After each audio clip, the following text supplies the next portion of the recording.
let it roll. Well, we got the money, let it roll. Yeah, we got the gas, it's buck wild. Yeah, but that's the way we get down. Little hick town. Little hick town. That's the way we get down. Oh, take it home.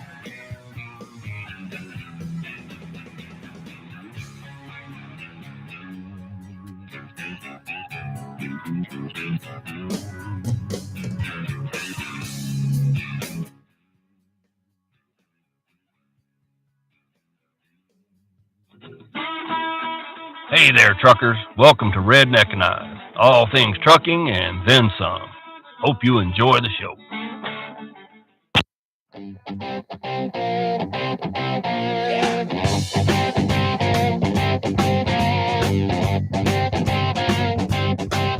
been up, I've been down.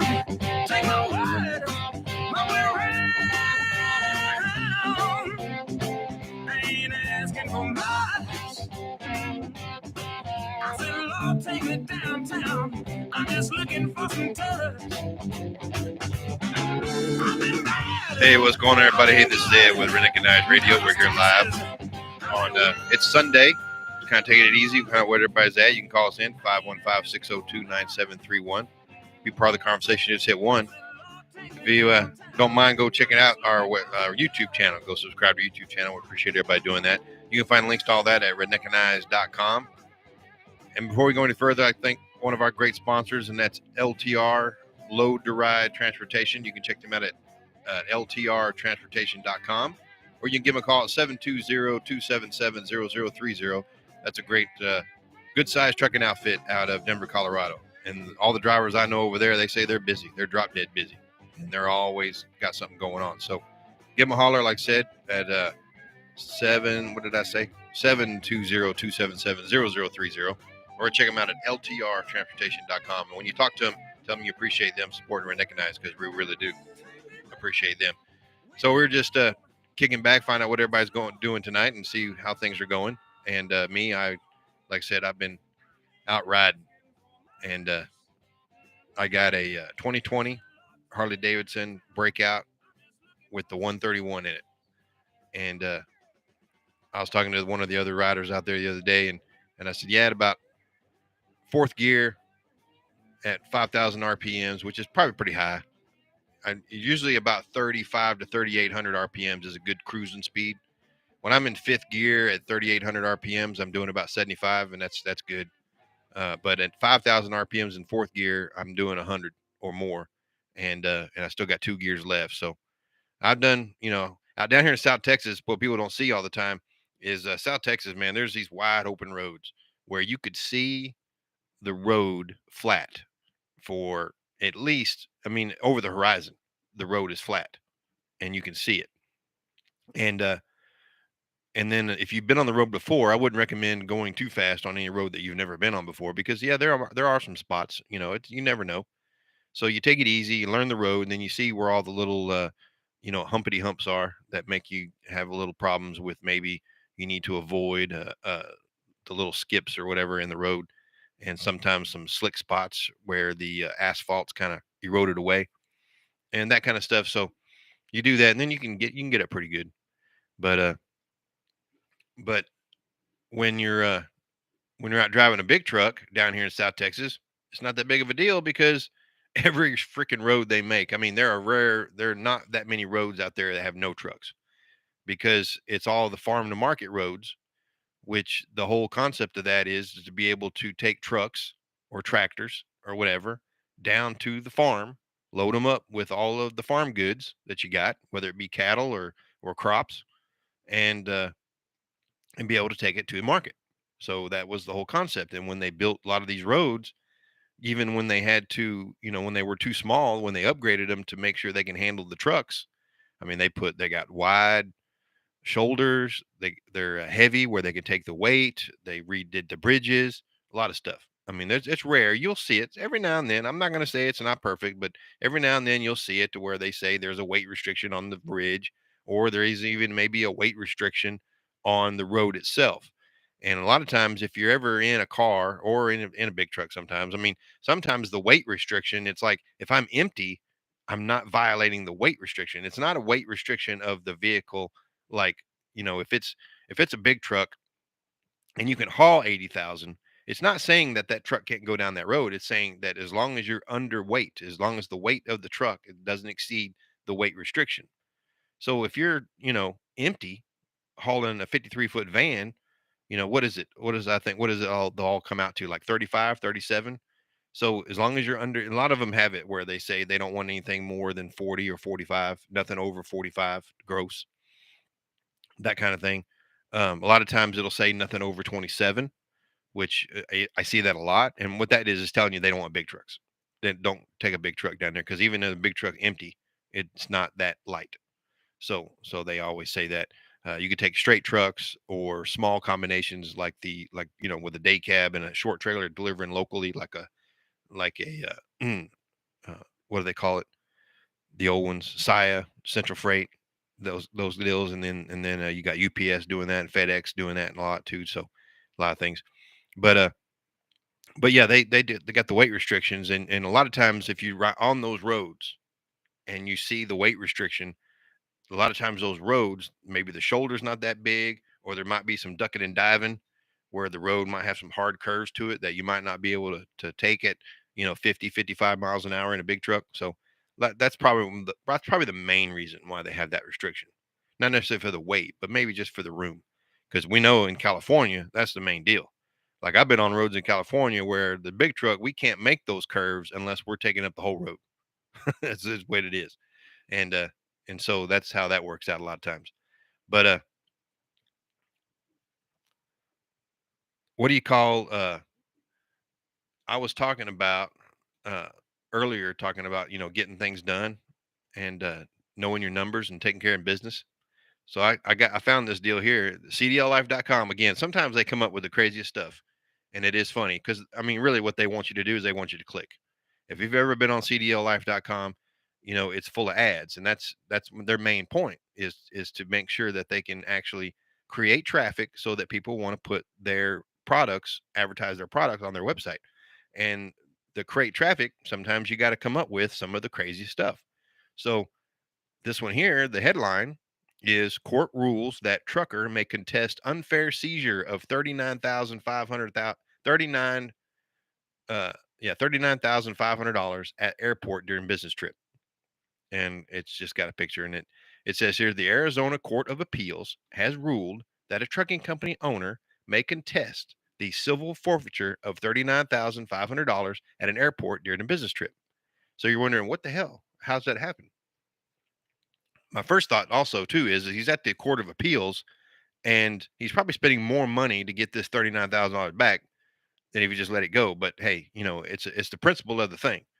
And it's Jerry Johnson, owner of Triple J Logistics out of Charlotte, North Carolina. He flew to Phoenix, Arizona in August of 2020. Man, August of 2020, intending to purchase a semi truck at an auction with the $39,500 in cash he brought with him. When he landed in Phoenix, police flagged Johnson as a probable drug courier, quote unquote. And that's where the trouble started. Once landed, Johnson headed to collect his checked baggage. Well, that's their first mistake. And he was approached by a law enforcement officer in plain clothes who questioned him about transporting drugs and about the money in his bag. Johnson told the officer that he had no drugs and that the money was from his personal savings and from an uncle. But the officer told him that his cash had smelled like marijuana, and law enforcement was suspicious of money laundering, reported News 12. It says officer then told Johnson that he could either sign a disclaimer of ownership or be arrested for money laundering. Johnson then signed the paper, not realizing that it meant that he had illegal surrendered the ownership of his money. Having lost his money, Johnson was unable to attend the truck auction, buy a truck, and headed home the next day. Police cited Johnson's history of marijuana and cocaine and odor of marijuana coming from the cash, and the fact that Johnson was unsure of the exact amount of money in his bag as reasons to seize the money.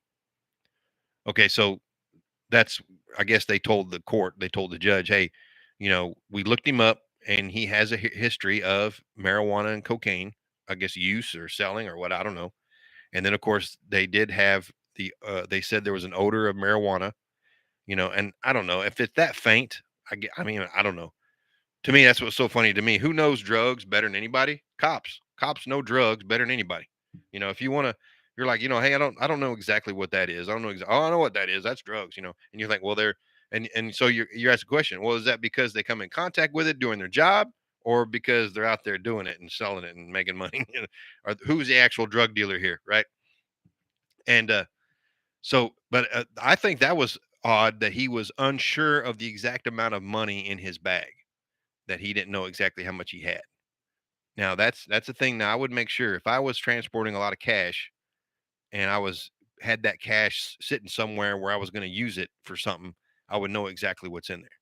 So note to self, everybody out there, if you're traveling with a lot of cash, make sure that if you've got that cash put somewhere or whatever, you know, I mean, I can understand having, $200 or $300 in your wallet and not knowing exactly how much is in there, because you're spending it as it goes. It's in your wallet. But if you got an envelope with money in it and you don't know exactly what's in there, yeah, you probably need to know. It says although officers never charged Johnson with a crime, authorities sought ownership of the money through paperwork filings, and the Arizona trial court ruled that Johnson failed to prove the cash was his, and so he could not contest the civil forfeiture of his money. Johnson objected and requested a hearing in Superior Court. Now, see, you can't prove it. Well, where was it found? It was in his bag, but we don't know if it was his or not. He signed a paper saying it was his, but we're not really sure if it was his or not. Come on. That's the stupid crap right there. Why do we not like government for crap like that? You know? So anyway, the Maricopa County Superior Court then ruled that the lower court had mistakenly placed the burden of proving the cash wasn't connected to a crime on Johnson. Now, see, that's the other thing. A lot of the way the laws are written is that the burden of proof is on the state. They have to prove. It's kind of like if you were at home. Most of my stuff I know about is firearms because the burden of proof is on the state whether or not you intended to shoot somebody. It's kind of like, they if you were at home and somebody broke into your house and you shot them in the foot, or you shot and killed them, their burden of proof had to prove that you weren't defending yourself. They just you have to assume that you were defending yourself, that kind of thing. So anyway, the burden of proving that property is connected to criminal activity is the subject to forfeiture is a burden placed squarely on the state. See, they have to prove that the crime was being committed with the money, and they couldn't do that. And I mean, it's like he didn't have to prove that he wasn't committing a crime. They had to prove he was. And a lot of times, I don't know, man. Some lawyers can tell me, "Oh, that's not how it is." I disagree. That they'll pull they'll pull the wool over your eyes and do whatever they want, especially when it comes to 39. Ain't no who you think got that money? That's what I want to know, right? They probably went out and did exactly what I was talking about earlier. They probably went on the catalog and ordered a bunch of new lights for all their squad cars. Says the court ruling states by shifting this burden to Johnson, the court violated due process. Of course they did. Today's decision points out the obvious. Jerry Johnson properly proved ownership of his money and has the right to defend it in court, said it. The attorney, what is it? Yeah, that's okay. That's his attorney. And his Alexa, what is it called? Is that Gervasi or don't, I mean, I'm probably saying it wrong. I don't know. Says the scales are already tipped in the government's favor in civil forfeiture, but the lower court went outside the bounds of Arizona law when it forced Jerry to prove his own innocence. We are glad that Jerry will have his day in court to defend against the unjust forfeiture of his savings, of his life savings. Arizona state officials now have 30 days to appeal the ruling of the Arizona Supreme Court. If no appeal is made, the government will have to prove that Johnson's money was connected to a crime or return it to him, reported the Institute of Justice. The government has 30 days to appeal the court ruling If it does not appeal, the case go back to the trial court, and the government will have to prove or return it. Yeah, let's see. This is okay. Yes, last one here. It says it's wrong that I could lose my money even though I've never been charged with a crime," said Jerry. "Losing my savings has been hard on my trucking company. It kept me from expanding my vehicle fleet at a critical time during the pandemic, but it's a big relief that I'll have the chance to get my money back." And this is what goes down to it right here.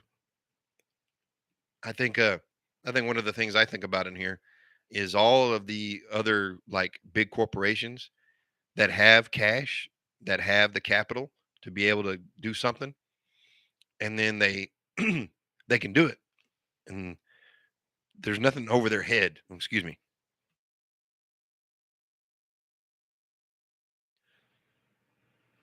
Sorry about that. Yeah, okay. So to me, there's nothing over their head saying that they can't do it. But as a small business owner, it's a lot of I don't have the money. I can't do it. I don't have the money, you know. And you want me to help, but I don't have the money. I want to go expand my business, but I don't have the money. And this person here had the money. I don't know of any other way he could have done that because a lot of places, if you have a cat, let's say if you had a cashier's check, let's say you had a cashier's check, would the place he's going to, they might have accepted the cashier's check. Could he have just had a personal check? Like, say, there's that money in the bank. Will you take a check? I don't know if he checked that out. Like, you call up the people, like, you're going to this auction, find out what they want, how they take it. How do you take the money? Will you take a check? Will you take a cashier's check? What will you take? You know, and if let's say that you had $39,500 in the bank, I got a cashier's check for $39,500. If I buy the truck for $37,000, how do I get my money back? What do y'all do? Can y'all refund that money to me? And a lot of places, I don't know, they probably could. They could probably do a bank transfer easier than you could. You know, it's one of them things where we could set up a wire. Some places have that set up right away where we can wire money. We can do that. We can call your bank. I've had that happen where I made a deal and I said, I don't have any way of giving you the money today, but the money's in the bank. All you need to we could set up the wire now. You can call the bank, and that's what they did. They set it up as like a wire transfer, but it was going to take a couple of days. But they actually talked to the bank, and the bank says he's got the money. We're doing it now. We'll send it. It's on its way. It's kind of like they talk to the bank. So yeah, it can be worked out. I don't know. You just got to communicate. I bet. Since he didn't do that, he probably assumed that he probably only had could pay cash. A lot of people just, I mean, just like Jerry here. Jerry probably just figured, it's cash. Who cares? Nah, they care these days. It's a smelled of marijuana. Isn't there some kind of rumor going around that like most of all the money in the U.S. has like traces of cocaine in the money? You know, so yeah, I mean, at some point that money was probably used in drug use, drug trafficking.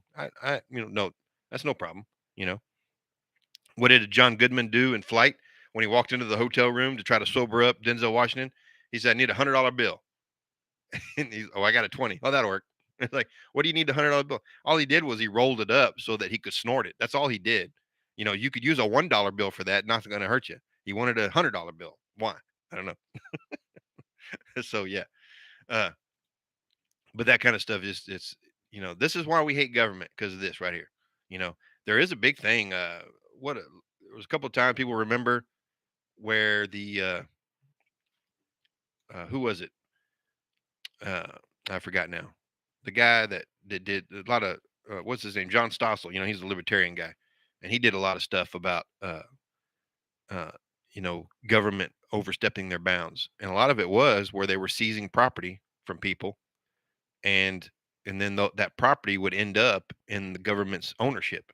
You know, this one guy, they suspected him of trafficking drugs in Oklahoma somewhere, Tulsa, I think it was, and he had a Cadillac Escalade and a like a Lexus or whatever, and he was very wealthy.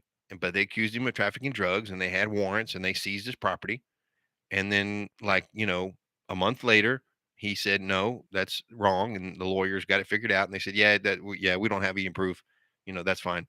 Well, they kept the vehicles. They didn't give them back. They said, no, that you had so much time and that time lapsed. So now they're ours. It's like they just kept them. And next thing you know, you see the Escalade running around with like police lights in it. It's now part of their gang task force. Come on now. Come on.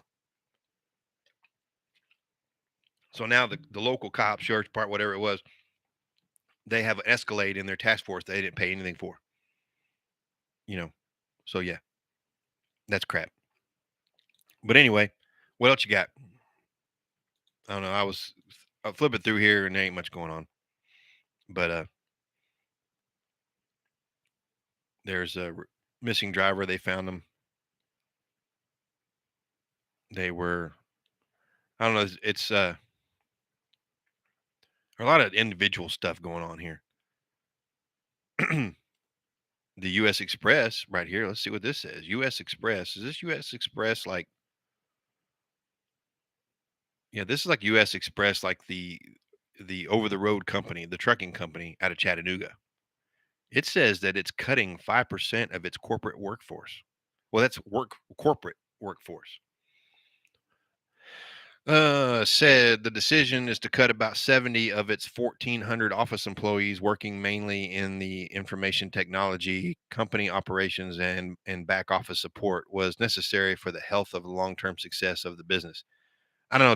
To me, technology is a big part of this. Technology is saying, hey, and a lot of it is a lot of fluff. I mean, sometimes it's like they've got an assistant's got an assistant, all that crap. It's no, it's stuff like they have a permits department, okay? And instead of having 12 people in the permits department, we only got 10 people in the permits department. Those people are in charge of calling states, making sure the permits are kept up to date when there's special permits needed, all that. A lot of times you don't need that many people doing that stuff. It's an annual thing. You get real busy during the first part of the year, whatever, or at the end of the year.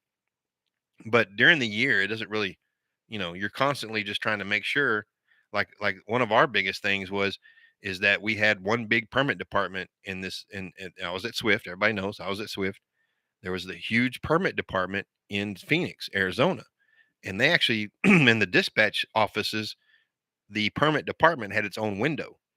And if you needed permits, and a lot of times drivers, if you were out over the road, you took the opportunity of being at the Phoenix terminal to go see the permit department.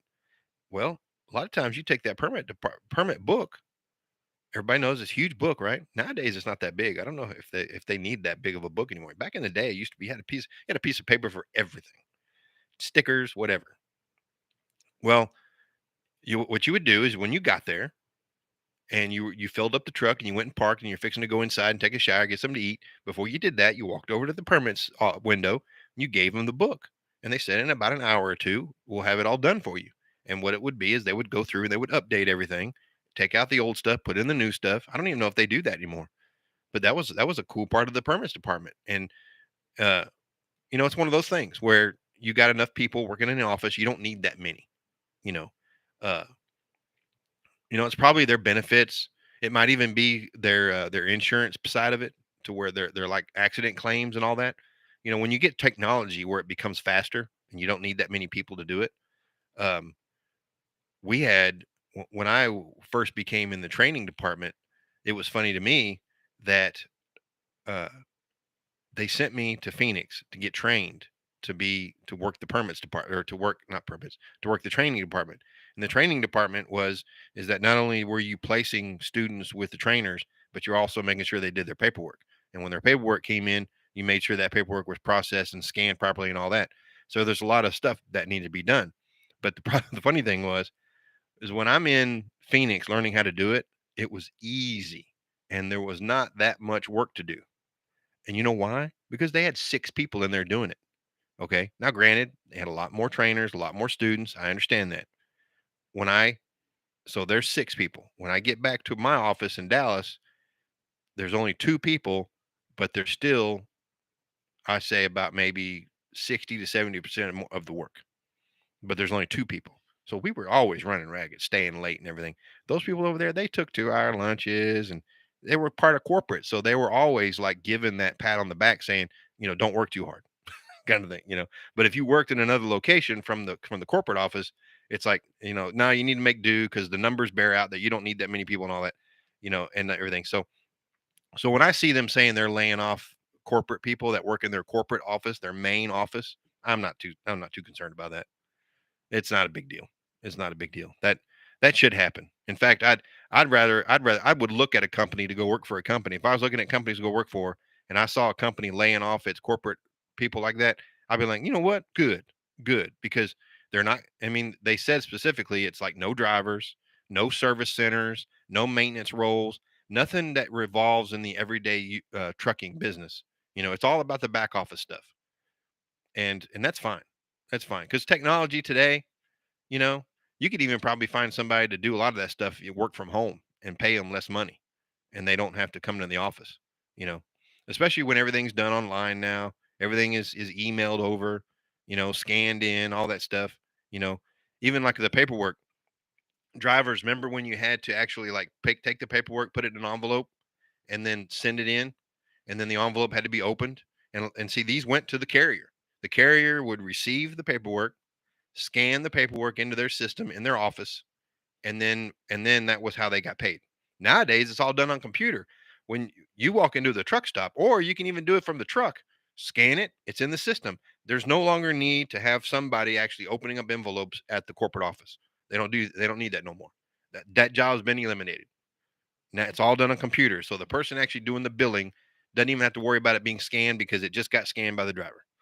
And you can say what you want about that, but it works because it's all over the place now. You can do it on your phone. You can the what is it called? Transflow is on your phone. Okay, all the big companies do that now. You scan on your phone. They even have scanners on the truck. There's scanners in every truck stop. All that stuff. So yeah, eliminating corporate positions at the back office of a big corporate company like that ain't no big deal to me. It's 70 out of 1400. That's not a lot. So boom. Yep. But but I think that's going to be about it for me, man. I tell you what, we're just humping right along here. And let me snap the next one. You know what? You know what? There was something on my mind. I was listening to the radio yesterday. This morning when we were out on our breakfast ride, and I was listening to the radio, and the guitar riff on this song just gets you pumping.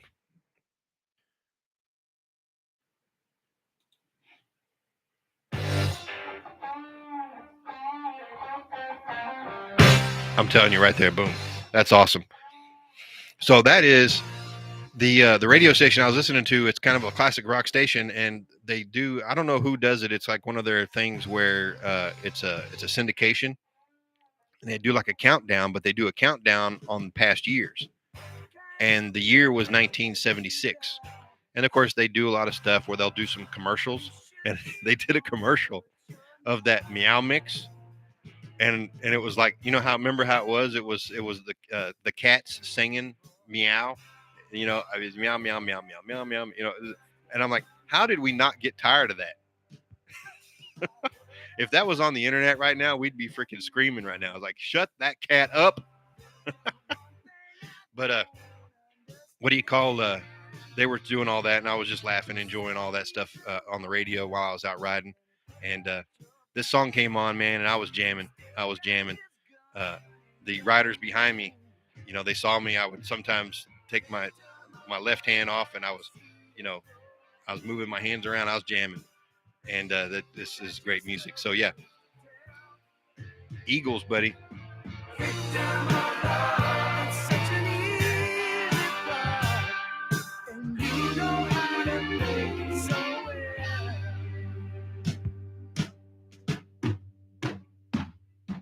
Some people never come clean. I think you know what I mean. You're walking a while, pain and desire, looking for love in between. Tell me your secret, I'll tell you mine. This ain't no Yeah, good stuff. They're good stuff. So go ahead and check out our website, redneckanize.com. We're here live every weekday, 7 p.m. Eastern Time. You can call in at 515-602-9731. And it's a call in radio show. Be part of the conversation. Just hit one. We're also doing our little live show here. This is on Sundays. I'm kind of laid back, talking about whatever, you know, relaxing. We're not on any kind of YouTube live or Facebook live or anything, but I do record it for YouTube to place on later. And um, I did jump on YouTube real quick just to see, make sure it worked, because my camera wasn't operating right. So we're good now. But want everybody to go check out one of our great sponsors. That's DPF Regeneration. You can check them out, dpfregeneration.com. Make sure you go give them a call if you need any kind of particulate filters. If you got any diesel sized truck, a diesel engine, just that's it. You know, big trucks, pickup trucks, whatever. Give them a call, 800-634-3010. They're open Monday through Friday, 7:30 to 6 p.m. or Saturday, 7:30 to 4 p.m. And they're out of Connecticut. So it's East Coast time you're talking about there. DPF Regeneration is their website, dpfregeneration.com. And when you talk to them, make sure you let them know you appreciate them supporting Redneckanize, because we really do appreciate them. What do you call? We're going to call it a day. Everything seems to be rocking and rolling here, but we're having a lot of fun, and just talking about what's life on the road and how you do things, how you take care of problems, and what else is going on out there. And if you got anything to say, give me a holler. But like I said, we're here every weekday, 7 p.m. Eastern time. We're also, the Women of Redneckanize is every Wednesday at 7 p.m. Same number, 515-602-9731. And those are on, there's a Facebook Live on that all the time, or call in, like I said, 515-602-9731. And then we will upload the video later to YouTube. And but we're trying to be on YouTube as much as possible. Hopefully, we'll be on YouTube all the time. That's the main goal, because then that'll be where we can be out there, and just everything about YouTube is our thing, because we got some pretty good YouTube videos out there. If you haven't seen them yet, talking about the talking about, what do you call it, the interaxle locking differential. That's one of our biggest videos. Talking about the ins and outs of the lease purchase. That's one of another big deal, a big video we're talking about. We got a lot of videos talking to the four wheelers, explaining to them how they should be driving around big trucks. And that's a big thing for us. It's like, if the drivers at the four wheelers would just do right, just drive better, that would probably be more fun for us to be handled it, because that's one of the things is that uh we're out there and we want to do something, but we're unsure of what the foiler is going to be doing. So we kind of hesitate, and that hesitation, that's bad. So, we hate it when four wheelers are riding right next to us on an interstate. We hate it when a four wheeler is riding directly behind us, or even in the other lane off to the left. If the truck's in the right lane and the four wheeler's in the left lane, and they're just riding behind us like that, that's the worst, because we're like, are you going to pass me or are you not? What's going on? And then of course it's about getting on and off the off ramp and on ramps. Just always remember that whichever vehicle is on the big road, that vehicle has the right of way.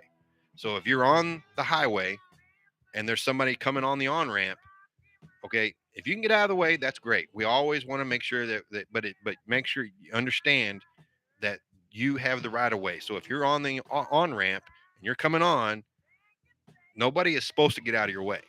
Nobody has to get out of your way. They can if they're able to safely, but you have to make sure that you merge into that traffic on your own. It's your job to make sure you can either speed up or slow down and merge into that traffic on your own. That's not It's not everyone else's job to let you in. Okay. As a truck driver, I'll tell you, that's the worst thing, is like, I can back off, but I can't back off that much. Sometimes I can get over. More than likely, I can't get over. Okay. And of course, a lot of these days, you see a lot of these construction issues going on, to where they're actually making merge lanes with these on ramps. Instead of the on ramp just coming on to the right lane, it's like where the on ramp merges into a lane, and eventually that lane becomes an exit, so that there's a merge process there. That's great, because then we can allow people to speed up or slow down. I always tell people all the time, once you are on the on ramp, it's like a launching pad. You need to go. You need to get up to highway speed. I was told that in truck driving school, that as a truck driver, you need to get up to highway speed before you get on the freeway. That was written in the book.